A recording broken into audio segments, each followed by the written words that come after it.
Hey guys, welcome back to the channel, and this is how to use Google Trends for YouTube videos. So guys, first thing, just simply go to trends.google.com, and now here just simply go ahead and go to the explore over here on the second tab. And now in order for you to search for YouTube videos, just simply select web search over here, and from here you will have YouTube search. So pretty much this will filter out the Google Trends, and you could choose a category over here. So let's say my YouTube videos is about business and industrial, and you could select a location over here. And if you scroll down, as you can see, we will have here multiple options. And now you could add a term. Let's say I'm gonna go for money. And now, as you can see, if you scroll down, we will have here interest by region.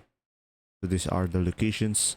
And if we scroll down, we will have here multiple options that we might want to consider for our YouTube videos. So pretty much the more narrower the filter that you have, the more details that you could see. And now let's say I'm gonna compare it with bill. And now from here, as you can see right away, the bill keyword has less than word. So pretty much I recommend going for the money keyword into your titles. And that's pretty much it. Thanks for watching.